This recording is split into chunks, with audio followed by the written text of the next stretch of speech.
नमस्कार मेरे प्यारे बच्चों। आज का यह वीडियो कक्षा 7वीं के लिए है कि हॉलिडे होमवर्क आपको किस प्रकार से करना है, कैसे बनानी है, वह बताया जा रहा है। ध्यान रहे आपको जो भी यह कार्य करना है सभी आपको स्मरण होना चाहिए और ध्यान रहे गृह कार्य के लिए आपको अलग से एक नोटबुक बनानी है, उसमें यह कार्य करना है और गृह कार्य की मौखिक अभिव्यक्ति के आधार पर ही अंक भी प्राप्त होंगे आप लोगों को। तो पहला प्रश्न संज्ञा शब्द रूप हमें कैसे करना है।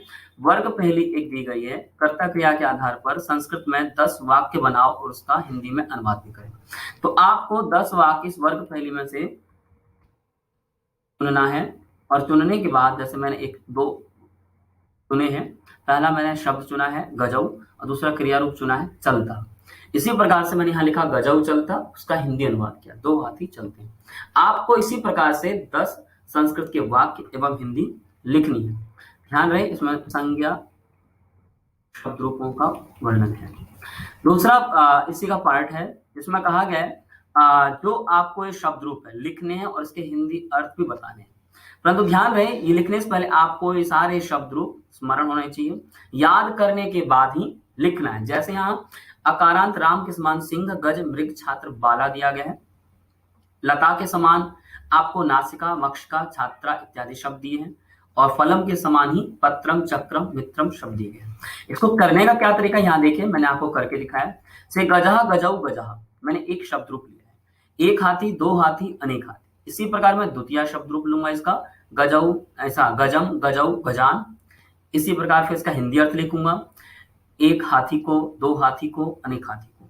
इस प्रकार से मुझे सप्तमी विभक्ति तक ये सारे शब्द रूप करने हैं। गज के बाद आपके बाकी स्त्रीलिंग के शब्द रूप हैं, फिर नपुंसकलिंग है, सभी करना है।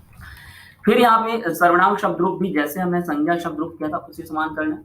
यहाँ पे देखिए सबसे पहले वर्ग पहली में से हमें 10 वाक्य चूज करने हैं। इसी में से हमें 10 कर्ता शब्द चूज करना है। उसके बाद उसकी क्रिया कौन सी उचित रहेगी वह चूज करनी। जैसे मैंने सर्वनाम लिया त्वम लिखसी, मैंने यहाँ लिखा त्वम लिखसी, उसका हिंदी अर्थ लिखा तुम लिखते हो। इसी प्रकार से 10 ये हमें वाक्य बनाने हैं संस्कृत के और उसका हिंदी अनुवाद करना है।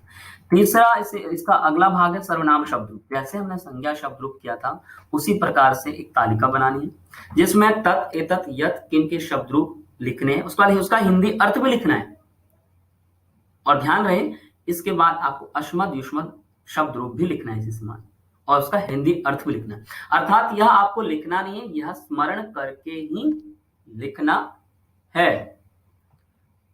अब यहां देखिए तीसरे प्रश्न में धातु चारों लकारों में अर्थात आपको लट, लिट, लंग और लोट धातु अर्थ सहित याद करके लिखना है।